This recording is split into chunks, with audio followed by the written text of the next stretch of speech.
Great. All right, welcome everyone to the webinar on multi-member systems. My name is Anita Nickerson. I'm Fair Vote Canada's Action Coordinator, and today we have a special guest who will be doing 3 webinars for us. This is the first of a 3-part series, so this is on multi-member proportional systems, and specifically we're going to be talking about single transferable vote, STV, and local proportional representation, which is kind of a variant of STV that's tailored a little bit more for our geography. And next month and the month after, we'll be doing mixed member proportional and rural-urban proportional. So the first thing I want to do is just make sure that everybody can see me and see Byron and see Byron's screen and hear me. So if you can you just let me know in your chat box? You should have a chat or a question box. All right, great. I see a bunch of people telling me that's all good. That's excellent. Okay, so Byron is our special guest. Byron is a teacher, professor at University of Waterloo in the computer science department. He has done extensive modeling on electoral systems. So Byron's been involved with this campaign for years and years and years. Really great set of skills in terms of presentations, campaigning, and the technical part, which is what we're going to talk about today. So he's done a lot of modeling on different systems, and he presented this to the ERRE, which is the Federal Electoral Reform Committee. And they were so interested in his work on systems that they asked him to do additional modeling for them to help their committee with the recommendations, which we know didn't turn out as we wanted to, but it did provide a lot of valuable information that we can use in the future. So the way I'm going to work this today is Byron is going to start off by presenting on single transferable vote, and then we'll take a little pause and we're going to take your questions on single transferable vote. So if you have questions on something else, we'll take them after the second part of the webinar. So first single transferable vote, then some questions, which you can type into your chat box, your question box, and I will read them out. And then Byron will present on local proportional representation, and then we'll take questions on that and any other generic questions you have on proportional representation. Okay, so with that, I'm going to turn it over to Byron. Thank you, Anita. And thank you to everyone who has come out today for the webinar. Modern technology, in spite of my being in computer science, modern technology and the ability to gather together like this still sometimes astounds me. So thank you for coming out. As Anita said, we've divided the presentation up into 3 pieces. The first part today is talking about multi-member systems. But before we get there, let's just take a look at a bit of an outline for what we want to cover. I want to start with asking the question, what appropriate electoral reform principles are? What's the criteria that we should use when we evaluate the various systems that are out there? Secondly, I want to take a very quick look at what electoral systems other countries are using. We'll then dig into multi-member systems and then return back to that first point and ask, do these multi-member systems deliver on the principles that we looked at? And then, of course, we'll have questions and responses. And also we'll have more information. So the parliamentary committee that Anita referred to earlier was given a set of principles to pay attention to. And that's this wall of text. Rather than read through that wall of text, let's boil it down like this. So the first value was effectiveness and legitimacy. And essentially, that means that it should fairly translate votes into representatives. We know that's one of the primary problems with first past the post, that you can have, for example, in the last election, 40-some percent of the voted, less than 40% of the votes went for the Liberals, but they got a substantial majority. Those votes did not fairly translate into representatives. So there's one criteria that a voting system should live up to. Second one that the committee was given by the Liberal government was engagement. They thought that the voting systems should encourage voting. It should foster greater civility and collaboration in politics. It should enhance our social cohesion and include underrepresented groups. A third criteria was accessibility. It should avoid undue voting complexity, keep it as simple as possible, but no simpler. And it should respect those other principles, like fairly translating votes into representatives. The voting system needs to have integrity. It needs to safeguard the trust in the election process and give reliable and verifiable results. But frankly, all voting systems that are being considered in Canada meet that criteria. Finally, the Liberals thought that local representation, which is a very substantial Canadian tradition, was important to ensure locally accountable MPs, to ensure that MPs are accessible to the individual voters, that they can go and meet with the MPs, that MPs understand local conditions and advance local needs. Now, Fair Vote would like to say that we think there's one more value, one more criteria that the government did not include in their mandate to the committee, and that is one of good governance, that a good electoral system will yield governments that are stable and governments that enact long-lasting policies that are supported by the majority of voters. So there's an overview of the values that were given to the Electoral Reform Commission by the government, is supplemented a little bit by those of us in Fair Vote, that we think a good electoral system should support, and that we will come back to at the end of the presentation, at the end of each of our presentations, to ask how it is that we're doing. So, moving on to types of electoral systems, electoral systems fall into families. And there's one broad category, winner-take-all systems, and another broad category, proportional systems. The fact that you're listening in on this and interested in electoral systems probably means that you already know that. And you probably also know that our current system, first past the post, is a winner-take-all system, and that Mr. Trudeau's purported favorite, alternative vote, is also a winner-take-all system. The ones that we're interested in for this set of presentations are the proportional systems. Today we'll talk about multi-member systems. The next webinar we'll talk about mixed-member systems. And finally we'll finish off with a hybrid approach called rural-urban proportional. Today, once again, we'll talk about multi-member systems. Before we do that, though, let's just take a brief look at who is using what.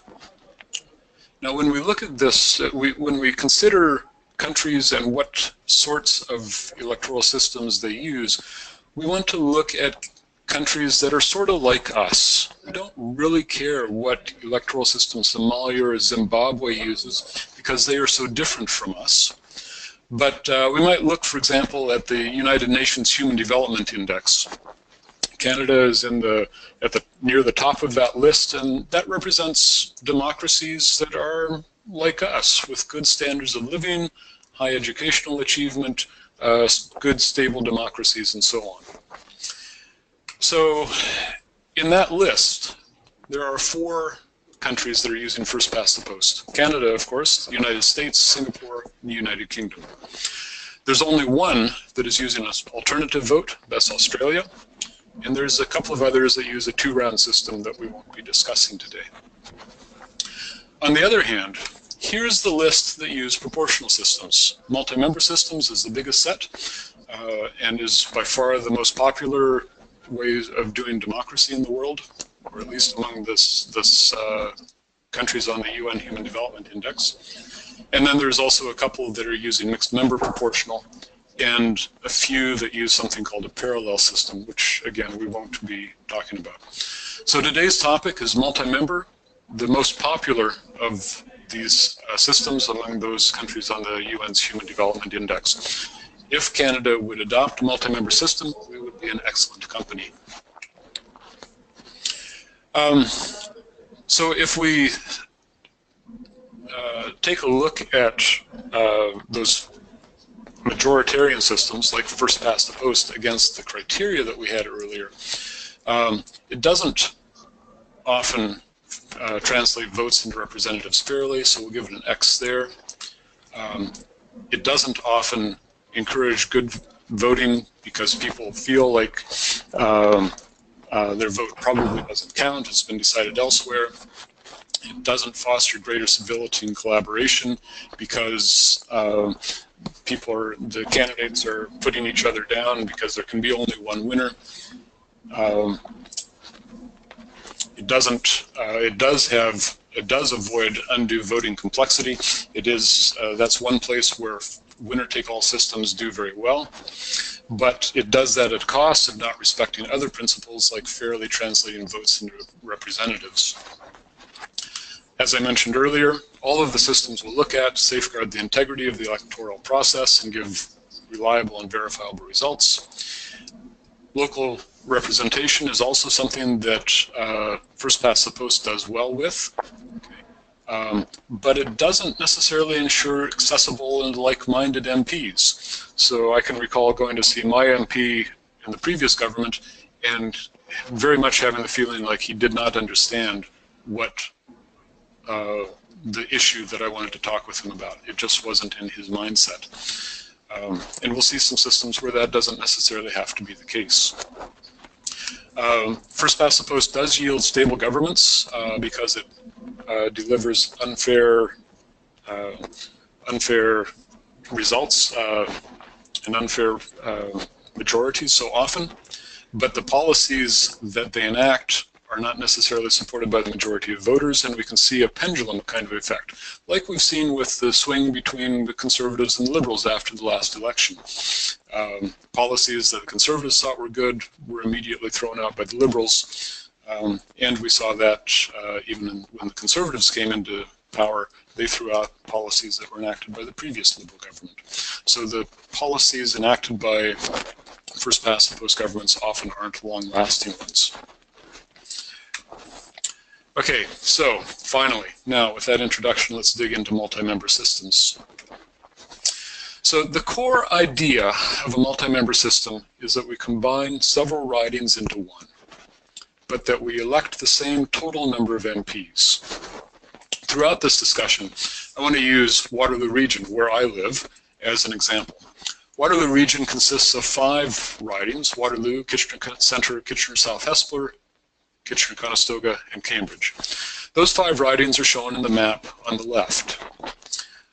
There's 4 of those ridings, the ones in the lower right, that are pretty much urban, small urban settings where Kitchener, the population of Kitchener, Waterloo, and Cambridge live. The big one in the upper left is predominantly rural. Now, in the 2015 election, 4 of those ridings elected Liberals. 1 of them elected a Conservative. And so, it makes it appear as if this region is dominated by Liberals. We'll see in a moment that that's not the case. In a multi-member system, would still have would group those 5 ridings into one larger area, that like shown on the right, and we would still elect 5 MPs. But instead of each riding electing an MP independently, the 5 ridings would elect their 5 MPs together. And under that kind of a situation, the results might be different. It might not be 4 Liberals and 1 Conservative. So let's explore that a little bit further. In the 2015 federal election, in this region, about 46% of the population voted Liberal. That's the very bottom bar on this graph, if you can see my mouse here. 46% of the population voted Liberal within this region. But the Liberals got 80% of the MPs, 4 out of 5. So in this particular region, the imbalance, the unfairness of First Past the Post is even more pronounced than in Canada as a whole. That unfairness came largely at the expense of the Conservatives and the NDPs, and a little bit for the Greens, of course. The Conservatives got 36% of the vote, but only 20% of the MPs. The NDP got 14% of the votes, and no MPs. So that's the result of the federal election in 2015. What might it have looked like if we had had a multi-member system instead? Well, If we take those 5 MPs for this region and divided them up proportionally, the Liberals would have gotten about 40% of the MPs. The Conservatives would have gotten about 40% of the MPs, and the NDP would have gotten 20%. That's as close to proportional as you can divide up 5 MPs. So 2 for the Liberals, 2 for the Conservatives, and 1 for the NDP. And we'll sort of take the assumption that that's the goal, that based on the votes in the 2015 election, we should have ended up with 2, 2, and 1. The question now is, how do multi-member systems deliver that kind of a result? So there's a number of ways in which to count the votes, so to speak, or to end up with 2 Conservatives, 2 Liberals, and 1 NDP in a fair way. The first way is what's called closed list. And closed list essentially means that the party orders the list. So what happens? We decided that based on the votes, the ballot looks like shown on the left. You vote for a party, okay, with a closed list. And so this ballot shows that the person voting wanted a conservative government.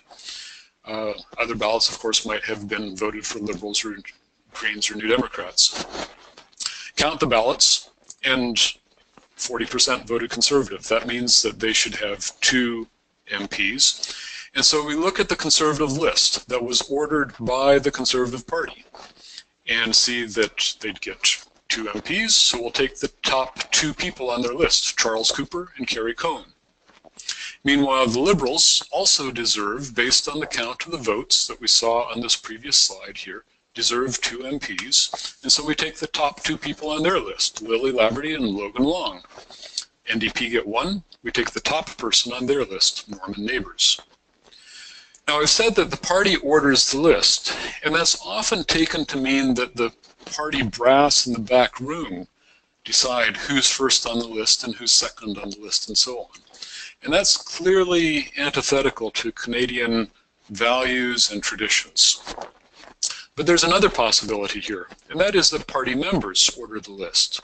So, for example, in the nomination process, you have people voting for the various candidates. Perhaps those lists are simply ordered by how many Conservative members voted for Charlie Cooper, how many voted for Kerry Cohn, and how many voted for Caleb John. If the most people in the nomination process voted for Charles Cooper, he gets to be first on the list.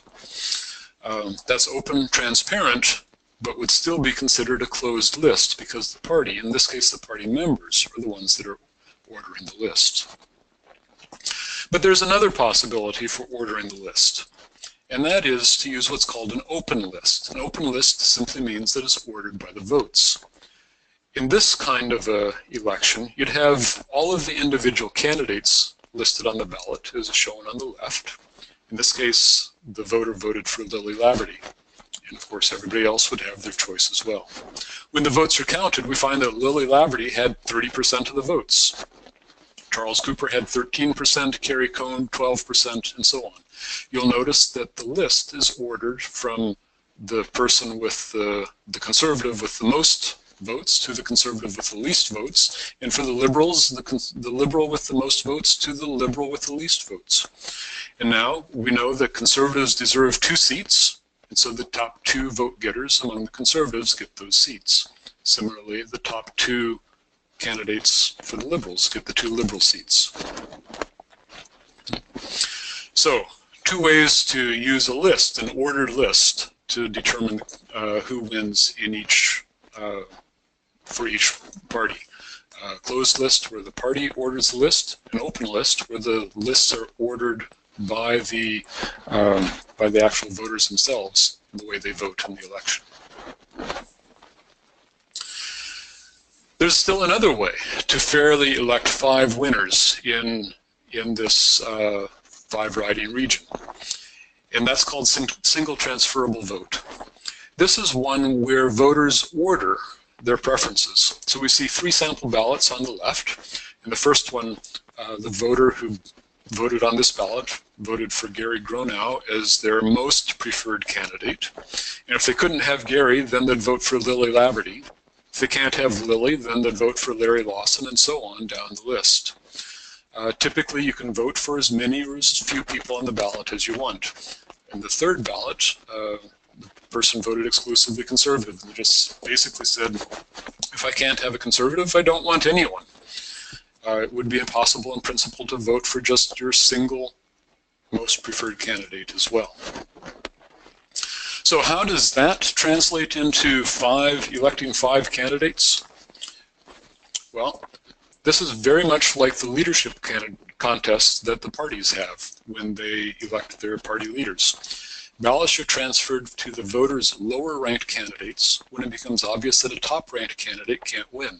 So take that top ballot, the one where their first preference was for Gary Gronow. As a Green candidate in our region, frankly, at the current time, he's not going to win. And so at some point in the voting process, that is going to become clear that Gary can't win. And so then this ballot would be transferred to Lily Laverty.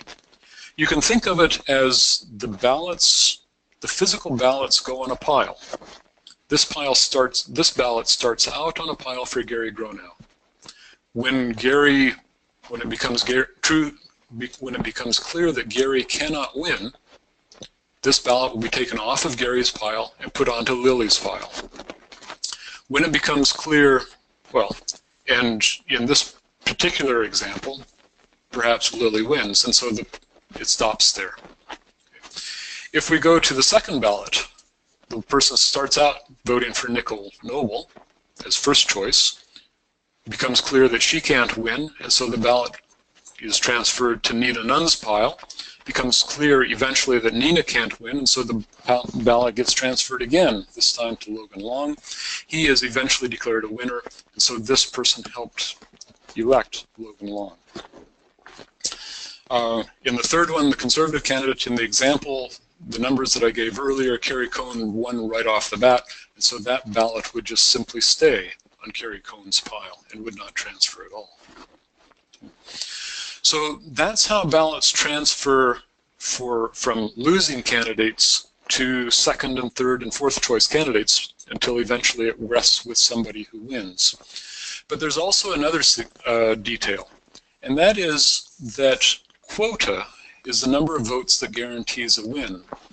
And people can get more than a quota's number of ballots. What do we do then?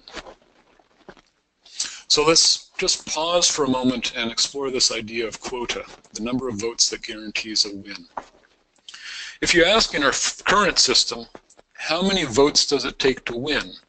The answer is 50% plus 1. I think most of the people living in Canada have that phrase memorized. It takes 50% plus 1 to win an election. Well, how does that number arrived at? Okay. It's arrived at, and let me rephrase that, how many votes does it take to guarantee winning an election? The guarantee there is important. And that number is 50% plus 1. Because the closest race you can imagine would have two candidates in a first-past-the-post election. One of those could win with half of the votes plus 1, 50% plus 1. That's the closest race you can imagine, but one of them would win. Suppose you had a race in which you were electing two people, but you had three. What's the closest election that you can imagine if you were electing two people instead of just one? Well, that would be a three-way race where each candidate had 1/3, each winning candidate had 1/3 of the votes, and the losing candidate had not quite 1/3 of the votes. Or, in other words, it takes 1/3 of the votes plus 1 to win in a two-seat race. We can generalize that to say that the number of votes it takes to guarantee a win is the number of seats divided by the number of votes divided by the seats plus 1 plus 1. Going back to our first-past-the-post example, fill in the number of seats, 1.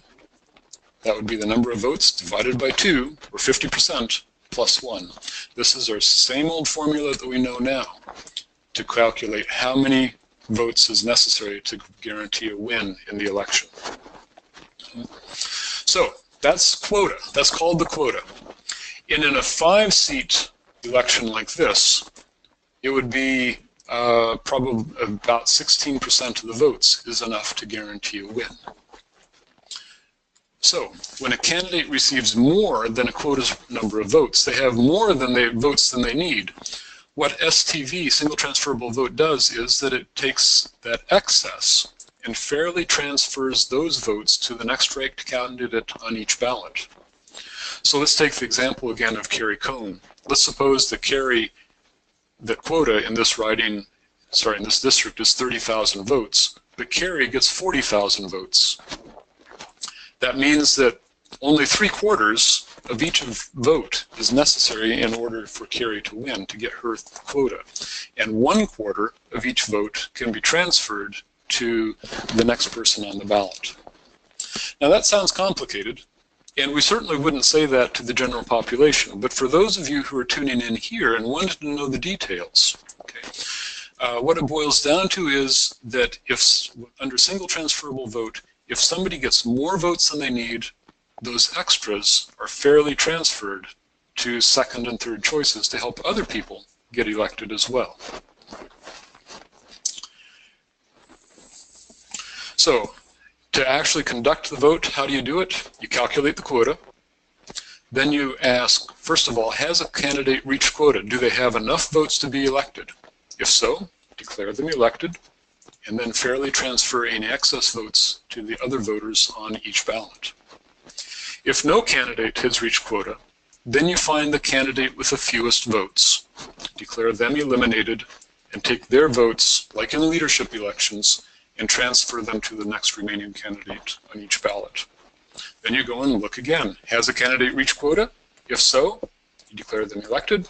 If not, you eliminate the candidate with the lowest votes, and you keep either electing a candidate or eliminating one.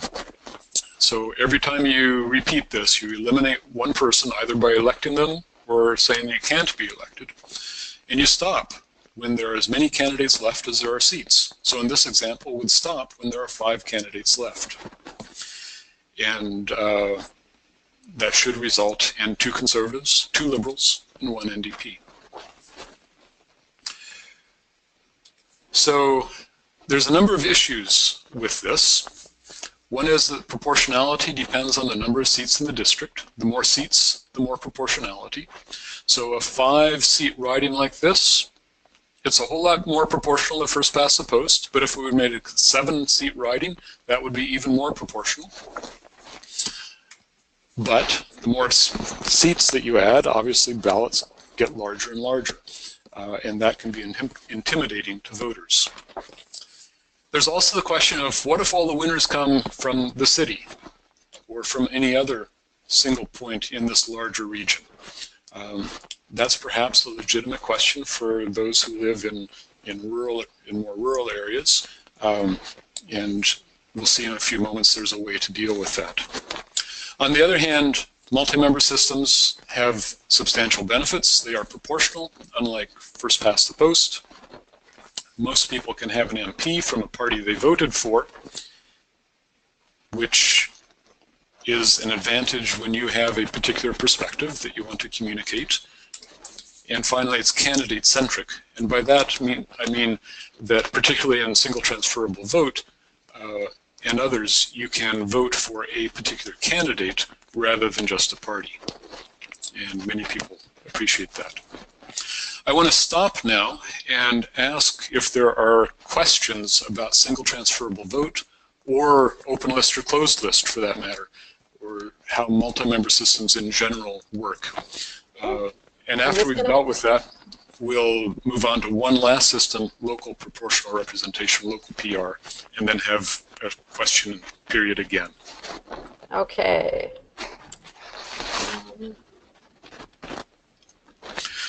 Okay, so this person says, in winner-take-all, you say MPs can advance local interests. That actually seems to me to be the main problem with winner-take-all. it doesn't do that because the local MPs really only have sway if their party is in power.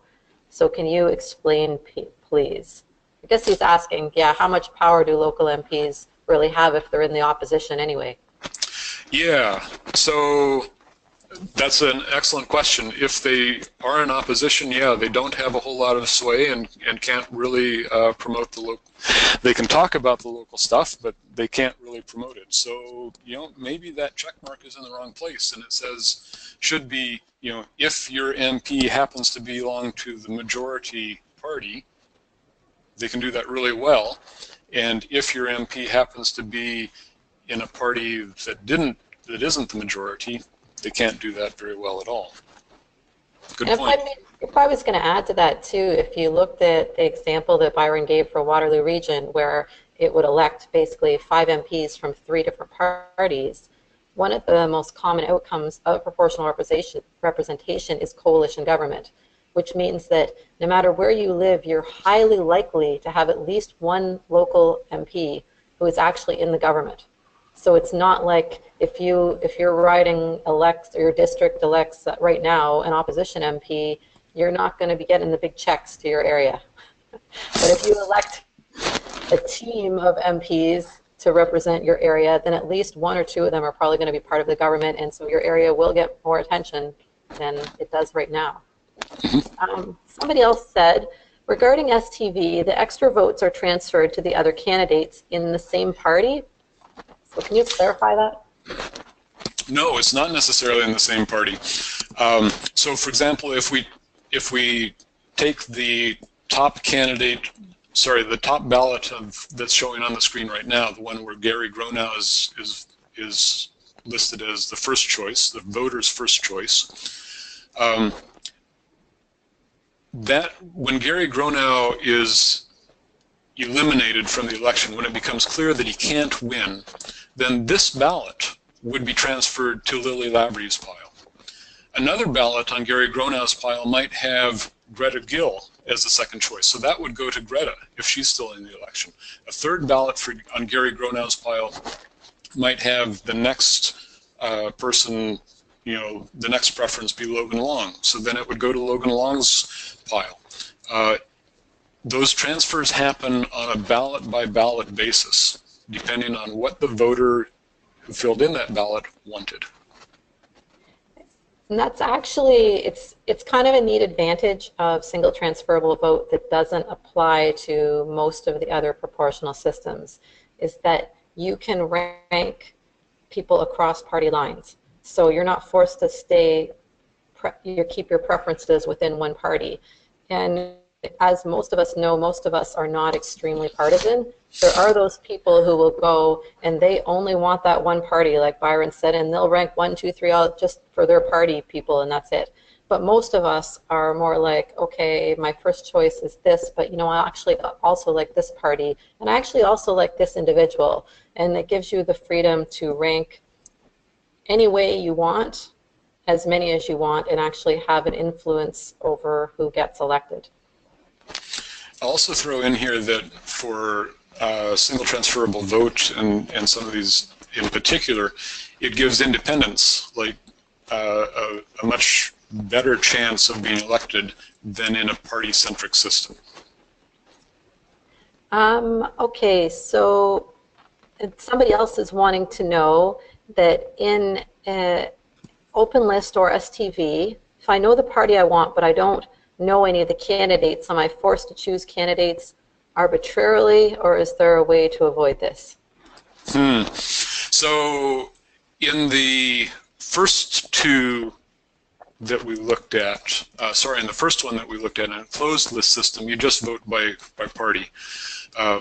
So that would be an advantage there in that the voters don't have to do as much research, but they have less sway over the outcome of the election. In the other ones, the open list systems and in STV, you really need, in these plain vanilla systems, you need to do the research and figure out which specific candidates you're going to vote for. There are variations of these systems that have a party checkbox in which case, for example, you could say check green, and then your vote goes for whoever the leading green is.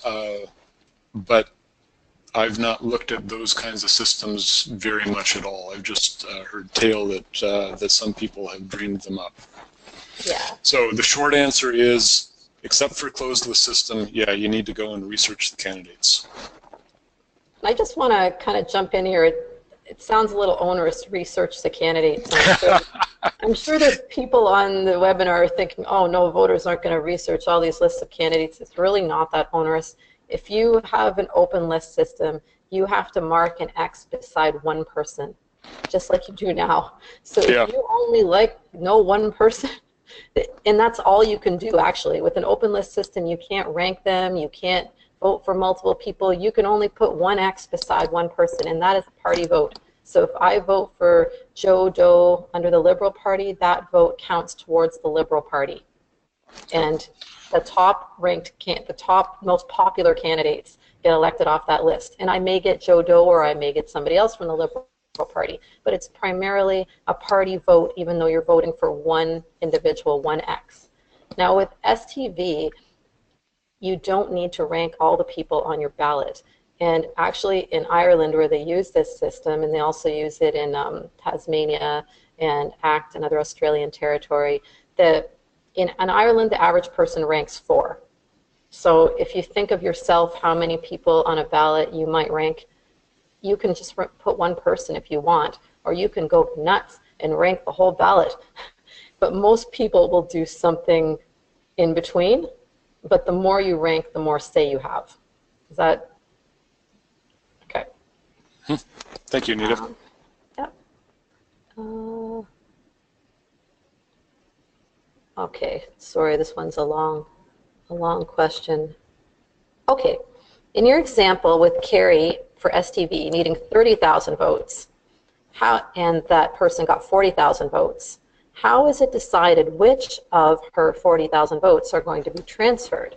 So basically, this person has the image of the pile, right? And the pile is too big. They got too many. So the pile's too big. The pile has, yeah. So the pile has 40,000 ballots on it, and the person and the questioner is imagining that we would take 10,000 of those ballots and distribute them to other people.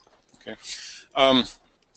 So I'm a computer scientist by training, and I look at it a different way and say, you know, we could, instead of taking 10,000 ballots and redistribute them, we could, with the aid of a computer, pretty easily, without a computer it would be harder, but still possible, figured out that we redistribute every ballot, leaving 3/4 of the ballot with Carrie, and 1/4 gets transferred to somebody else, so that every voter's second intention on Carrie's pile is taken into account equally. That would be the fairest way to do it. There are some places that they simply take a random sampling of the ballots and transfer 10,000. But like I said, you know, I'd advocate let's do this with a computer and do it as fairly as we can. Now that doesn't say that, you know, computers have been cast as the boogeyman with elections. With all sorts of questions about fairness and integrity and things like that from south of the border. Let's just say that it's possible to use computers and to do it right, so that it's verifiable, so that you can go back and hand count it if you want to, if you need to, and I'm satisfied that that's all possible. Okay, so this person is, I'm not totally, I apologize, Eva, I'm not totally getting the question, so I'm going to have Byron deal with this one on email. But a part of the question I can ask here. So all 5 MPs are the voters' MP? Yes. All 5 MPs. Yeah, and that's the advantage of any proportional system. One way or another, you have more than one MP. So that means that you have a choice of MPs that you can go to. How would this system influence the ability of an independent candidate to get elected? would the independent candidate have to link to a party in order to be on a ballot? So if you take a look at the ballots that you have on the screen right now, there's an independent named Izzy Imlay. And STV is really very friendly to independents like Izzy. And the reason for that is that, look back at that formula, votes over seats plus one.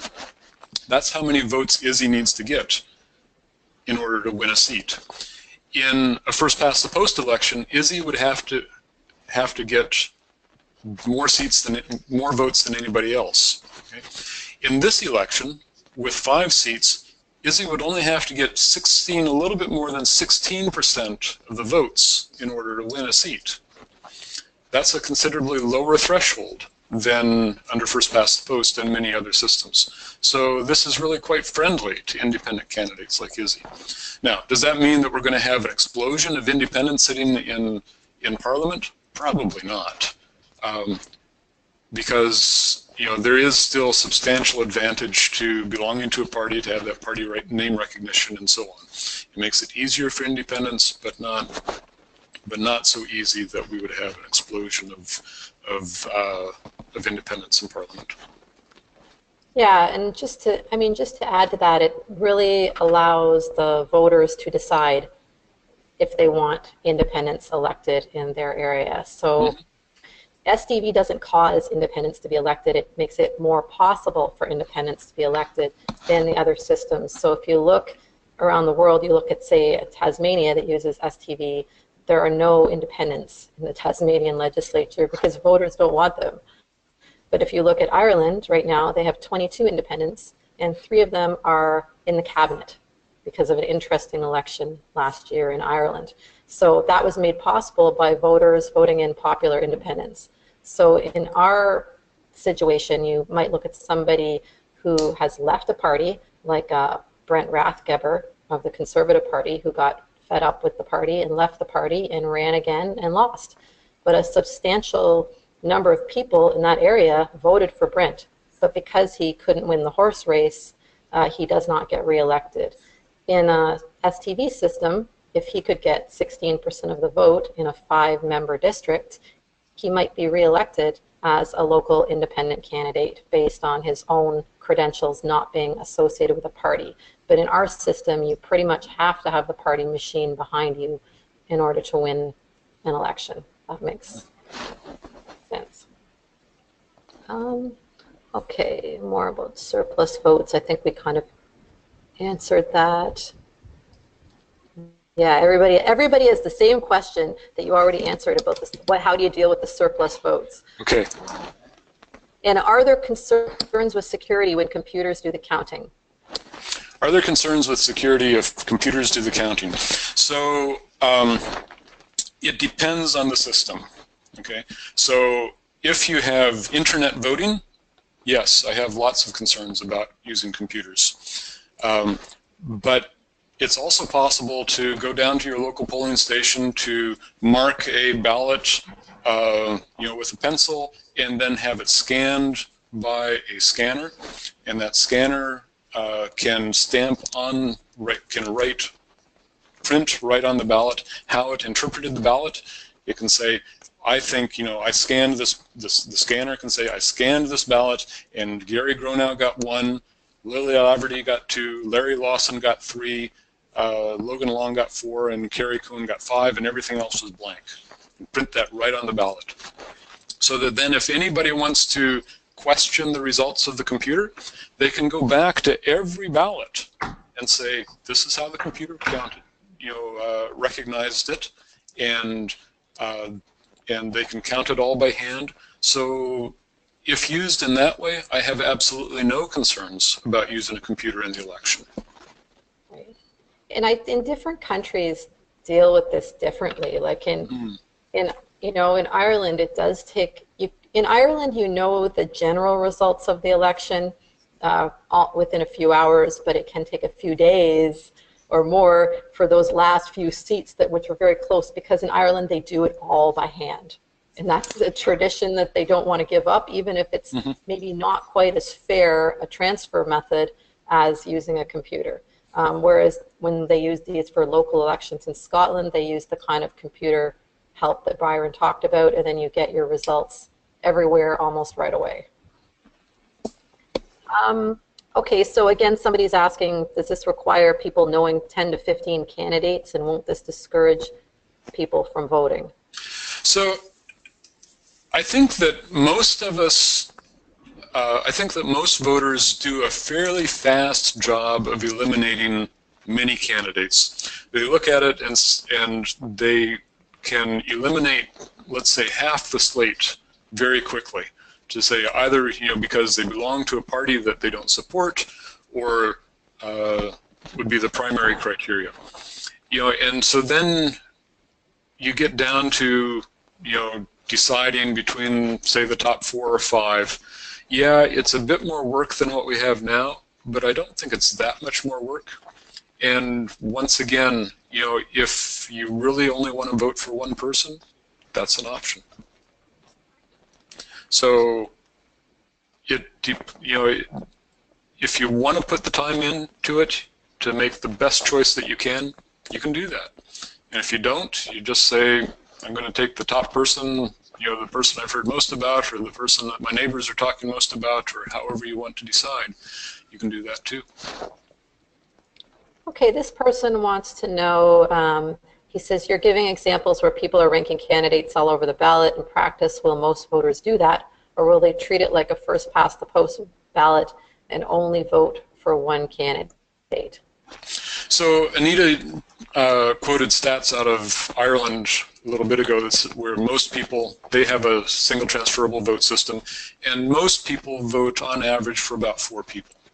Some people vote for fewer, or rank fewer, and some rank many more, but most people do about 4. Okay. And somebody else wants to know how proportional STV is compared to first past the post. Oh, compared to first past the post, it's very proportional. Proportionality rises the more MPs, the more members you have in a particular district. So if instead of having 5 MPs, we had 7 or 9 MPs, it would become even more proportional. But 5 to 7 is much, much more proportional than first past the post. It's not as good as you can get, but I would be absolutely delighted with the degree of proportionality that it gives.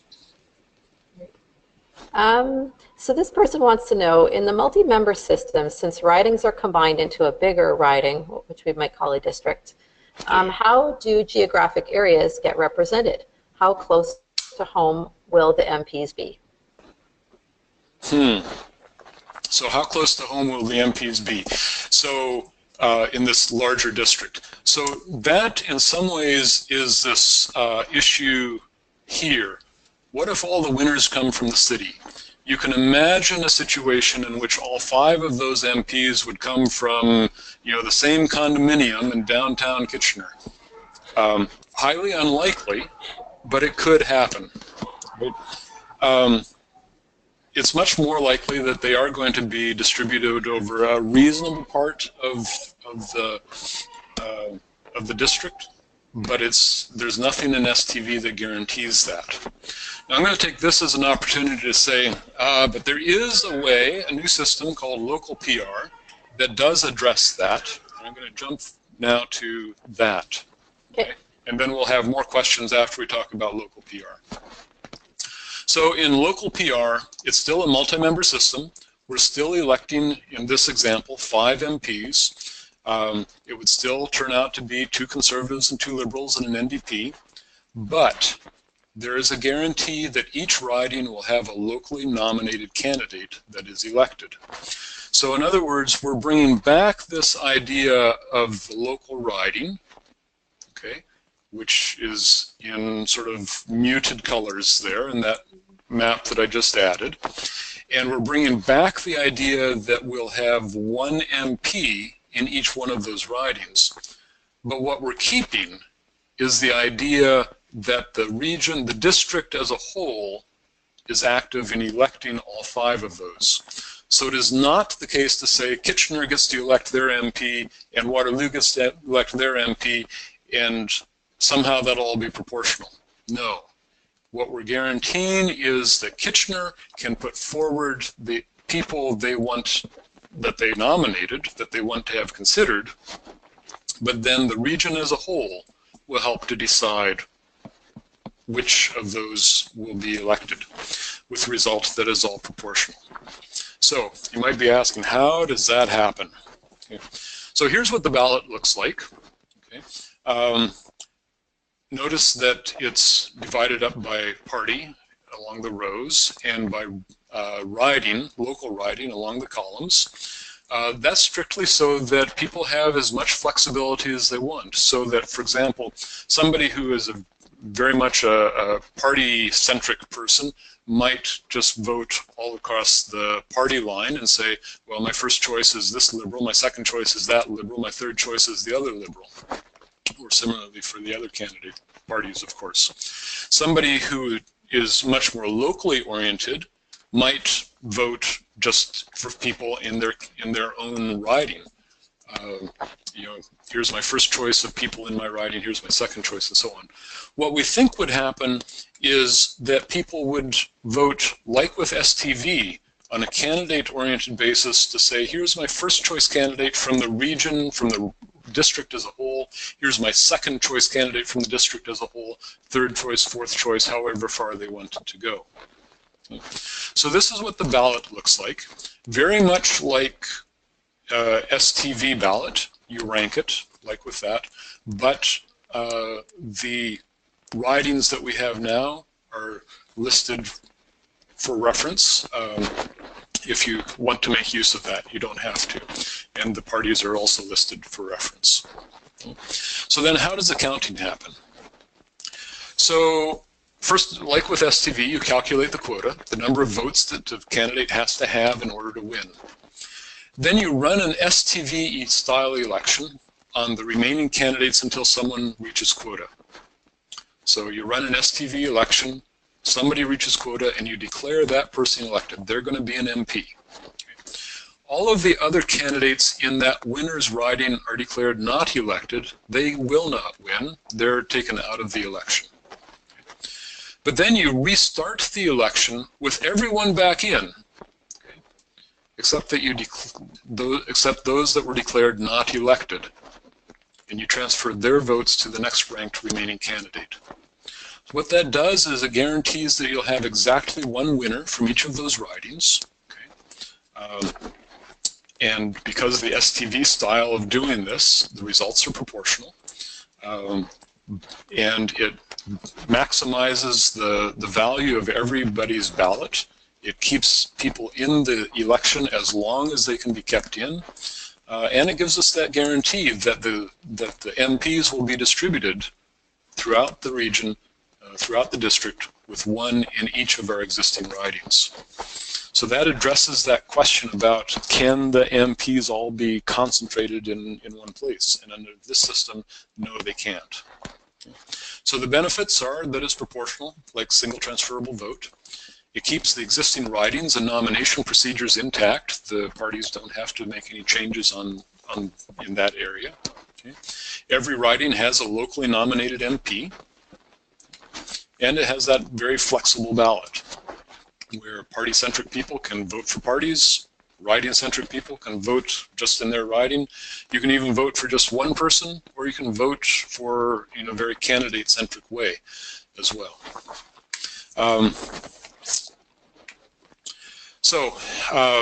Just to sum up then, it's our feeling that the proportional systems in general, and in particular the multi-member systems that we've just looked at, do very well on all of these areas of all of these values that Canadians have, and ranks does much better than the winner-take-all systems that we currently have.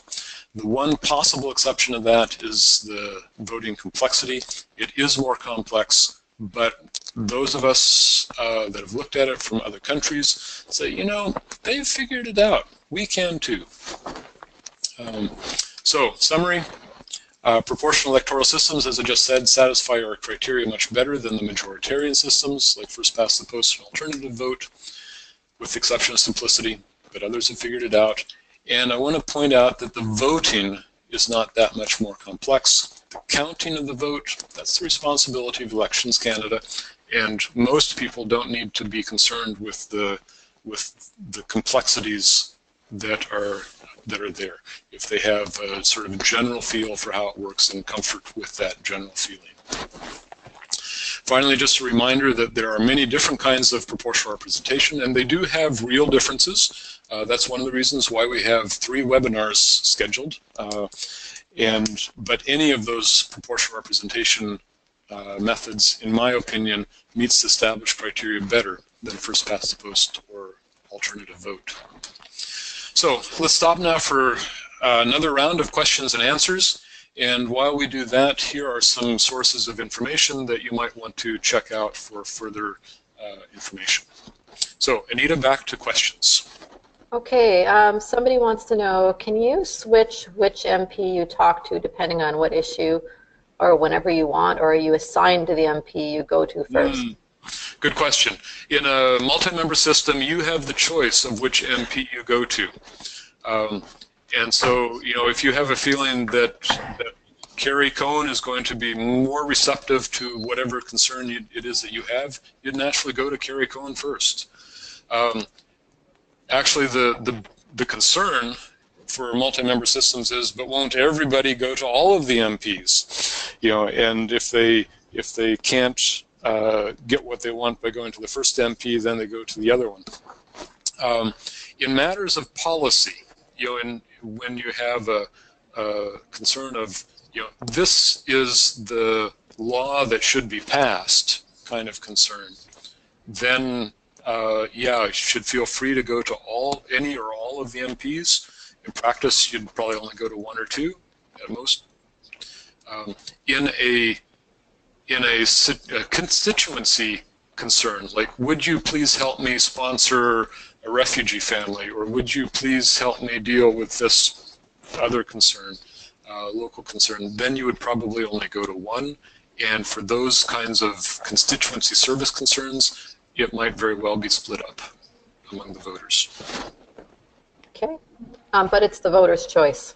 If they want to go to their, if they want to go to their green MP in the district that's a bit farther away to deal with their refugee issue, they can. Sure. Yep. You know, because they're all elected by all the voters. Yeah. Is there an advantage or way to game the system in STV by voting for only one person? In other words, does that person's chances rise percentage-wise if a fairly sizable group, for example, 51% decides to vote for one person without ranking anyone else? No, STV is, I think, remarkably resilient to games like that. And in particular, that particular one is actually to the voters' disadvantage, not their advantage. Because if they vote for only one person, and it turns out that that person can't be elected, well, then there's nobody to transfer their ballot to, and they've lost their vote. They, you know, they've lost their say after voting for that one person. If they vote for more than one person, well, then their ballot can transfer. You know, if their first choice is not elected. Okay. In STV, can the ridings or regions be drawn to favor one party over the other?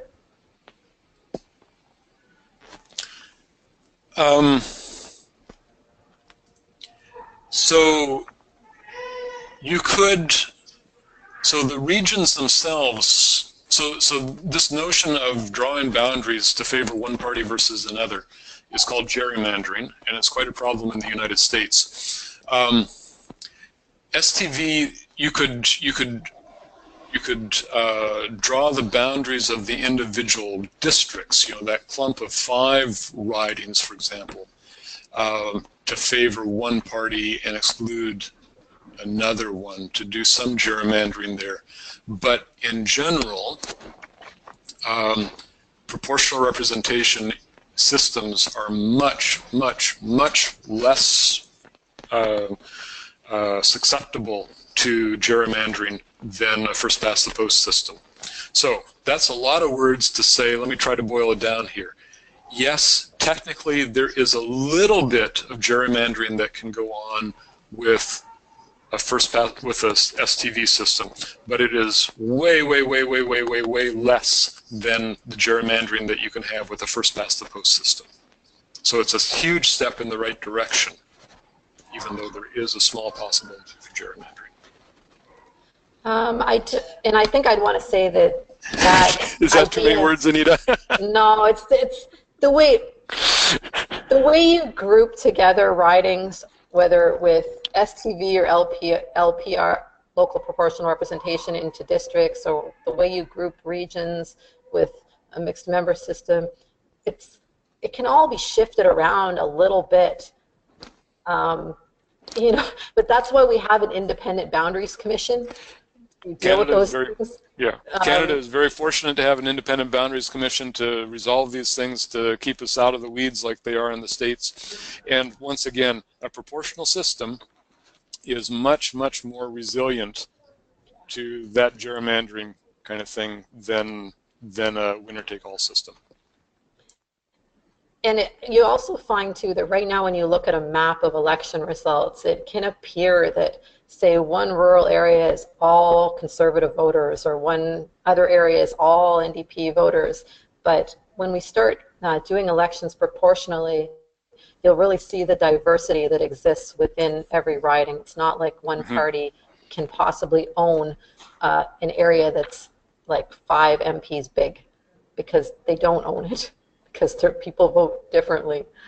So somebody is sort of need to backtrack a little bit here. They don't understand having 5 MPs instead of 1. Is that 5 sharing 1 seat? No, that would be 5. So Canada currently has 338 MPs. We would still have 338 MPs. It's just that instead of Kitchener Centre, my riding, electing all by itself 1 MP, we would group these 5 ridings together, and together we would elect 5. There'd still be 5 MPs going to Ottawa, just like now, but how those 5 get decided would be a little bit different. Right. So, I mean, if you look at somewhere like Winnipeg, for example, right, an urban area that elects multiple MPs right now, I don't know how many MPs there are in Winnipeg. Let's say there's 5. Okay, each one is elected in a single winner, first past the post horse race.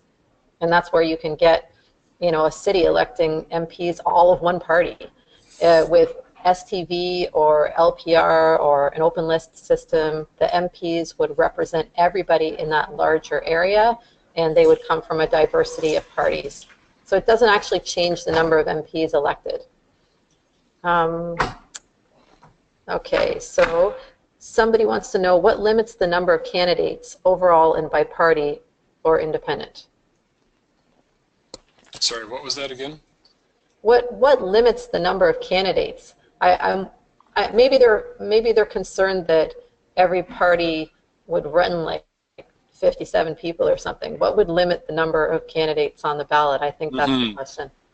So in straight up STV, single transferable vote, parties can sort of have a pretty good idea of how many MPs they are likely to elect in a given district. So in ours, for example, in the example that I gave, you know, the Liberals might look at it and say, we'll probably win 2. If we're really, really, really extremely lucky, we'll win 3. And so they would run 3 candidates. And there's really no reason to run more candidates than that, because they'd just be dividing their resources in a way that wouldn't be advantageous to them. So typically they look at, you know, how many could we win, best case scenario, and maybe add 1 more. Yeah, and it makes sense, because they don't want to fund campaigns for 5 people if their best case scenario is 3 seats. Right. And they also don't want to encourage, you know, one of the things that MPs I think are a little nervous of with proportional systems is that there's more competition. So that's good for us voters. We like to have more than 1 coffee shop, hairdresser. We like to have choice, but that means when you could choose between different Liberal candidates on your ballot, that means that they're in essence, in a way, competing with each other too. So the party doesn't want to run too many people because that just fosters more competition with no benefit to them. So it's kind of a balancing act which they figure out as they learn the system. And we voters get used to the system too. Does the additional complexity result in more spoiled ballots? That's a good question. I don't know for sure. Anita, do you know? In general, in Ireland, Dennis Pilon, who's our electoral reform expert in Canada, always points out that the rate of spoiled ballots in Ireland, which uses STV, is lower than in Canada, which Really? uses first past, which uses first past the post. So, you know, in the most complicated voting system in the world, more people in Ireland, they apparently can count to 3, and they can see who they elected, and it doesn't result in more spoiled ballots. And we actually used STV here in different cities for 30 years out west. So people can do it, but initially there's a fear that it's too complicated. But what voters see in the voting booth is actually not too hard. Yeah. You know, a possible explanation for Canada having more spoiled ballots is that part of that spoilage is saying none of the above. And with a more candidate-centric ballot, like with STV, perhaps there's fewer people that feel the need to say none of the above and spoiling the ballot. Okay, so there's a woman here who's would really like me to ask her question, which I didn't quite understand the first time. I'm going to see if I can find it. Okay. And ask it, because maybe it's more obvious to you. Okay. She wants to know, couldn't multi-member systems work in the following way? People rank first to fifth favorite, then all the rest of the candidates get a 6, then the 5 candidates with the lowest totals win the seats. So you could do that. That doesn't involve any transfers, right? It's sort of, yeah, it doesn't involve transfers. It's sort of a point-based system. Certainly you could do it. I would have to think a little bit harder and sort of off by myself, most likely, to think, you know, are there consequences of that, or what are the consequences of that aren't as favorable? Okay, I think that one of the consequences are that you could have one party. I don't think it would be as proportional, okay? Because if, for example, you had 40% of the people voting conservatives to begin with, and they all vote conservatives as their number 1, then that group could get more seats than would be proportional, I think. But I'd have to sit and think about it for a while.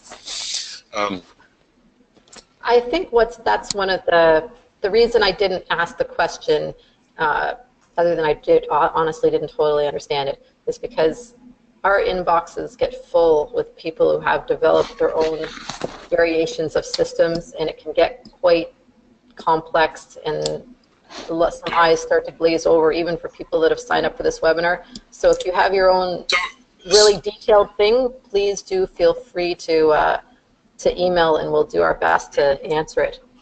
So, but Anita, I mean, it's not completely out of the blue. If it's only a one-person, if it's only a one-seat, you know, majoritarian system, this is the Borda count, which is well known for majoritarian systems. My question is, what happens if you use the Borda count for a multi-member system? And that's not obvious to me, and is a good question. So that's a lot of geeks to say, you know, thanks for the question. I don't know. Send me email and we'll think about it some more. That's what I originally said. Send us an email and we'll answer it individually. Yeah. Okay, so Gisela is asking, let's say that everyone voted the same way as the sample ballot for Kitchener. What if all the candidates in that particular area are kind of duds, and the higher quality candidates are from elsewhere? Doesn't this guarantee we elect duds just because they happen to represent a particular area? So this is with local PR. Yeah, if the folks in Kitchener Center are dumb enough to nominate a whole slate of duds, one of them is going to get elected. Same as now. But hopefully they don't nominate all duds. Okay, so that's it. Sorry. Yeah, we have enough duds now, I think. Yeah. Okay. How are premiers and prime ministers selected? Are they by nature then only from a political party? So the question of voting, of electing the leaders of the party is, I think, very much separate, a different question from how do we elect the MPs themselves. They could still, whoever has the most seats in Parliament at the end of the election would be asked to form government. They might need to get the support of another party or two in order to do that, but presumably they would negotiate among themselves which of their leaders will be the prime minister, like it happens now, and it's really a separate question. There is, just in the last couple of months, I've heard more and more chatter about a proposal that also is sort of separate from proportionality or not, and that is to make the leaders of the party not represent a particular riding. So if the party gets, say, more than 5% of the vote, their leader would automatically get a seat, but it wouldn't be associated with any particular riding. But again, that's sort of a separate question from how do we elect our MPs. So short answer, it really doesn't change. Okay, how reliable is the Gallagher Index? What is the advantage of that index over other measurement tools? So maybe just quickly, what is the Gallagher Index? Yeah, so the Gallagher Index, I didn't talk about it at all, but it's a measure of proportionality. Basically, it asks after an election, okay, so how many people, what percent of the voters voted for, let's say, Greens, and what percent of the MPs are Greens? What's that difference? And then it does a calculation based on that difference for all of the parties to come up with a measure of proportionality. The lower the number, the better. Often say that a number in the range of 5 is really good. First past the post comes in variously between 12 and 15 or 20. What are the shortcomings? Gallagher Index works really well in party-centric systems, where you can identify that this voter voted for that party, and here's how many MPs that party has. In a system like STV or any of these multi-member systems where you can rank things, it's not as clear when a voter is voting for a particular party and when they're voting for a candidate. The way it's typically interpreted is you take the party of their top-ranked candidate, but that may not have been why they voted for that person. So, again, too many words. To say it shortly, Gallagher Index is a really helpful measure, particularly in party-oriented systems, which STV and multi-member are not, so it's a less value there. Right. That's one where I really wish we could have a follow-up question.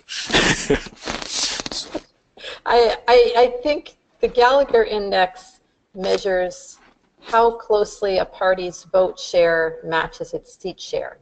So that works really well if the only thing of the whole system, only point of the whole system is to make sure that if a party gets 13%, they get 13%. If that's the only point of the whole system, well, we might as well have a closed list system.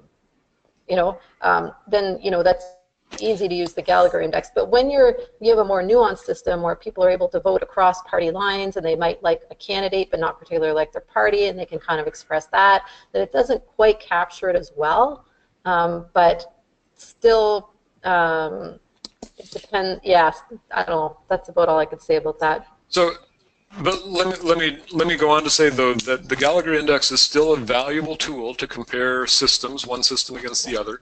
And the Gallagher index for multi-member systems like STV is still very good, even though it doesn't quite measure even though it's not as clear what the parties are that the voters voted or assumed to have voted for. It's still a valuable tool. Right, and if you look at the real world context of it, and you look at, say Ireland, that uses an STV system that elects 3 to 5 members per district, like Byron was talking about for here. And then you look at Scotland, which uses a mixed member system and has regions of 16 members. You would think that Scottish system would deliver more proportional results, but in the last election, their Gallagher indexes were identical.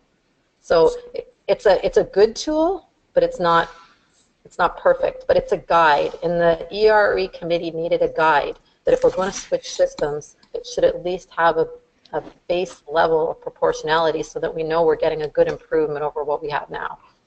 So let me just say one more thing about Gallagher index, and that is that I look at it to say the Gallagher index ought to show us that a system is reasonably proportional. And there's a point, though, where that becomes a less of a concern than other things, like is it candidate-centric or is it party-centric, or how big are the ballots and things like that. And so the Gallagher index is sort of helpful in setting the threshold. This is a system that we ought to consider, and that one isn't, right? But then once it meets that threshold of a low enough Gallagher index, then we start looking at other kinds of qualities of that system. That's a good way to put it. So somebody wants to know if there are practical ways to prevent many small parties in the House. There are practical ways to prevent many small parties in the House. Yeah, so one of those is that we talked about. The proportionality of the system is dependent on how many seats you have in a district. And so in the example that we use where there are 5 seats, a candidate needs to have about 16% of the vote in order to win a seat. So that means that, for a party to really have a sizable presence in the House, they're going to have or to be present in the House of Representatives, in the House, they're going to have candidates that get at least 16%. So there's sort of a natural threshold built into STV in these multi-member systems that's lower than first past the post, but is still significantly high enough that you don't, in practice, typically have a profusion of small parties in the House. I think I can add to that too. Just kind of shifting around here. Sorry, guys. Okay. I think I can add to that a little bit. So some people fear there's going to be an explosion of these small parties, and that's actually not backed up by any evidence. There are purely proportional systems like the Netherlands, where, yeah, there's something like 13 parties, and you need at least 4 of them to form a coalition. And those kind of models are just not on the table for Canada. I mean, if anything, we have the opposite challenge of making our systems proportional enough to really be fair while still keeping local representation. So we're trying to find that balance. And all the models for Canada kind of err on much more on the side of caution than most of the proportional systems across Europe. So Byron mentioned about 16% guarantees you a seat in a 5-seat STV riding. If you look at, 8-member region in a mixed member system, about 11% guarantees you a seat. These are fairly high local thresholds. I mean, if a party gets 11, 10, or 11%, or 16% of voters in your area support that person, then democratically they deserve some representation, even if some of us don't really want to hear what they have to say. That's democracy. The other thing is, if you look at the average number of parties in countries, like Byron said, that use proportional systems that are kind of like us, you know, when you look at, you know, I'm not exactly sure because both of these countries have had recent elections, so I'd have to look. But I mean, Germany for many, many years with MMP had 4 parties in their legislature. New Zealand, I think, had about 7. Ireland had about 7. And, you know, in 2011, we had 6 parties in our House of Commons.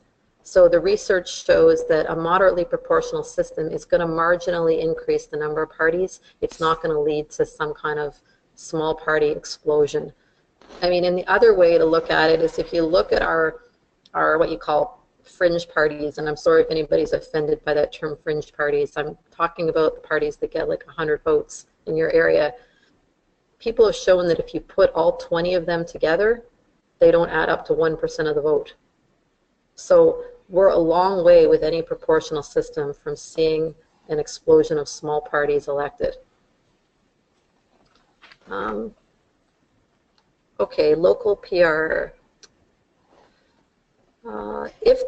With local PR, if there's only one candidate per riding elected and all the others in that riding are excluded, that means that some of those excluded may have more votes than the others who are elected, i.e. winners are losers, losers win.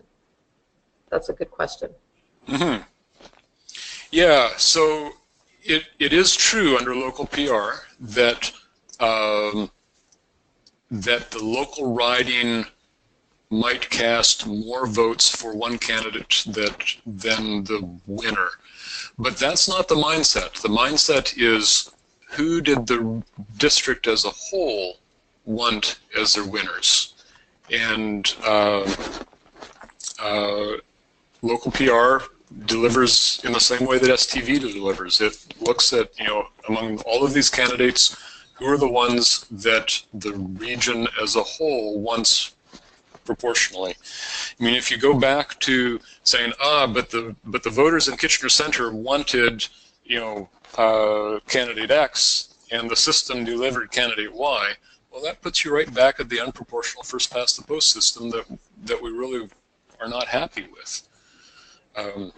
So this is, LPR is designed to strike a balance between guaranteeing a locally, you know, that the local riding has a say in who they put forward, but then the larger region has a say in who actually gets elected and how, and to make it proportional.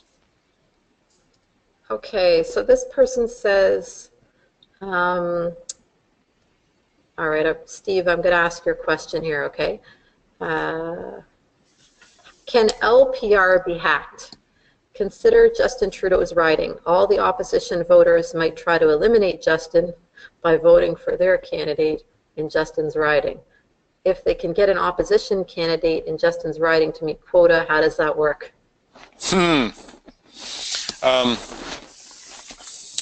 can LPR be hacked? Can they force out a candidate early? I think that would take a lot of coordination in order for that to happen. You know, and in order for that to happen, like, you know, that can happen now too, right? If they can get, you know, if they actively campaign against Justin Trudeau, even though he's leader in his riding, he can be forced out, and it's a real embarrassment. I think that's, you know, that would be true under LPR as well. But I think it would take a lot of coordination to be able to pull that off. Right, and I think that goes back to the issue of strategic voting. Mm-hmm. So one of the things I hear the most often is that people don't want to have to vote strategically anymore. And you know, all systems have degrees of strategic voting. You are never going to find a system that 100% eliminates strategic voting. If you look at strategic voting being defined as voters trying to organize themselves and influence an outcome. But the more proportional it is, the lower the strategic voting. And with a single transferable vote system, it would be very hard. It's one of the hardest systems to run some kind of strategic voting campaign in, because instead of just telling people, okay, everybody has to go and mark 1X here, people can vote 1, 2, 3, 4, 5, all over the place. How do you coordinate people to try to do something with transfers and surpluses to get some kind of outcome you want? It's just, people vote sincerely. It would be hard to organize something like Steve's talking about to try to get everybody, when they have all these choices, to just do that one thing that you're telling them to do. It's PR kind of, yeah, really cuts into strategic voting a lot. So this person says, does this encourage MPs to create bipartisan bills? If not, I can imagine these types of governments would not pass very much. Yeah, I mean, I think proportional systems in general do a lot to increase the bipartisanship or the multi-partisanship of our MPs. I mean, it starts in terms of a system like STV. It starts right during the election that a candidate isn't going to trash talk another candidate where they hope to get that candidate's second and third choices, right? They're going to say, you know, here's maybe what how I'm better than the other person, but they're not going to talk about, and here's how that person is awful, because they want that person's voters to come to them as their second and third choices. So the confrontationalism between candidates is going to be reduced, even starting in the election already. And then I think that percolates right through into the that sort of cooperation will percolate right through into the House among those people who are elected as well. That they will find it advantageous to work together. In particular, with our first past the post system, it's incredible how a small change in the votes can change the outcome of an election. You know, and so there's an advantage, in fact, in our current system to trashing the opposition and trying to score a few points with those swing voters so that the next time there's an election you have a hope of vaulting from third place into first place and get a majority government. You know, and a small change in electorate can produce profound changes in Parliament.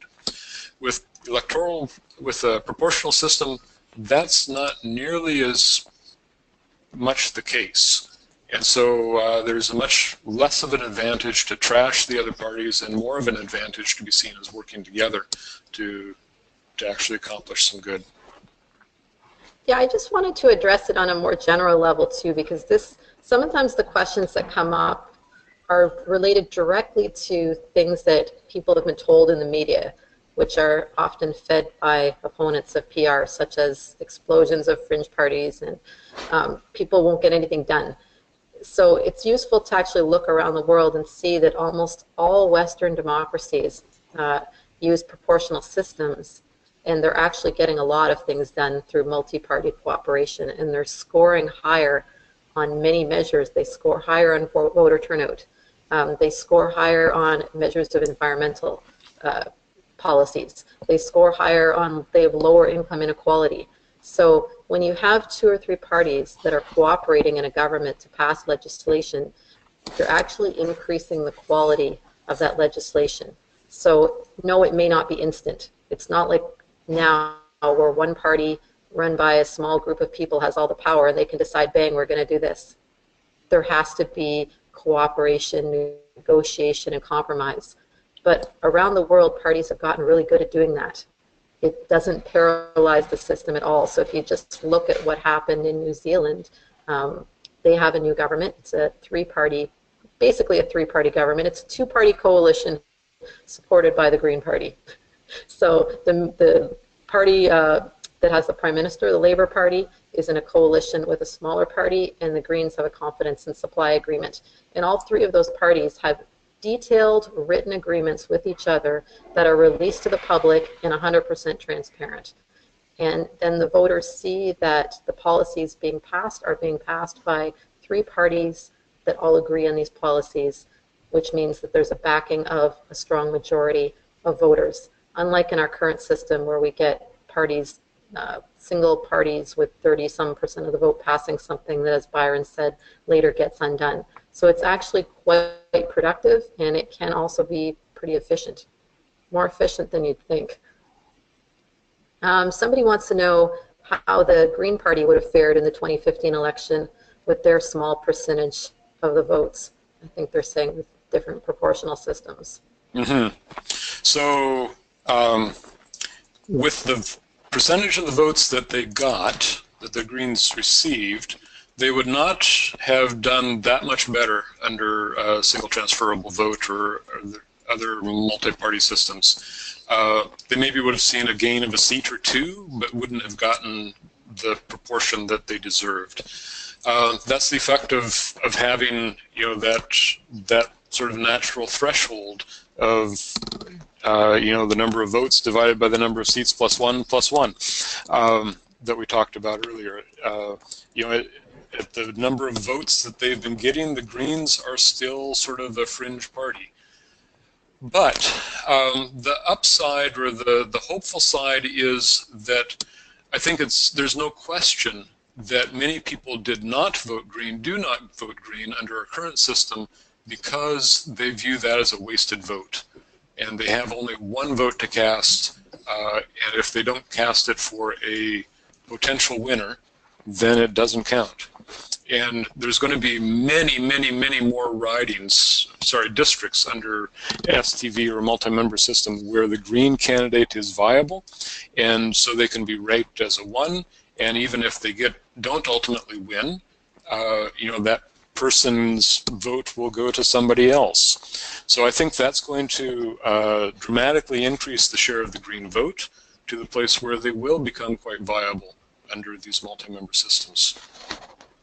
My guess, but you know, guessing is the best we can do at this point. Is how will people vote differently if we change the system? And I think, you know, with the Green Party in particular, people see these systems where you're going to elect 5 members, so you're going to get really good proportionality, but there are going to be places where the Green candidate is not strong enough to elect one of those 5 members. And I mean, that is kind of the trade-off, and it's the trade-off with any moderately proportional system, not just the multi-member systems that we're talking about. It's not the system itself that decides the proportionality, it's how it's designed. So we really need to look at, you know, the fact that often the Greens are polling, you know, as high as 8% with first past the post before election day. And then people go to the ballot box and they don't vote Green because they know that their vote is wasted. So, ineffective, sorry. It's ineffective in many places. It's not wasted. So with proportionality, people are going to know, they're going to have a good idea if their Green in their district has a fighting chance, and they have absolutely nothing to lose on an STV or an LPR ballot by ranking that Green number 1. Mm-hmm. So more people will do that. You know, and we also see in systems like in Ireland where they have 3 to 5 member districts, Greens have been part of coalition governments there, and Greens do win seats. And in part that's because of popular local candidates. The parties will put energy and resources into candidates running in those districts where they know that they can win. So PR also changes party strategy, and that will also elect more Greens. So if you look at Ireland, the Greens only have 2.7% of the national vote in Ireland, but they have seats. And that's because of the party strategy and popular local candidates. So sometimes the reality on paper when Byron could show you on paper, oh, well, in 2015, they wouldn't have elected anybody with this. The reality when people start voting with PR and parties start campaigning with PR is very, very different. And I mean, in Tasmania, the Greens are in the legislature and have also been part of governments.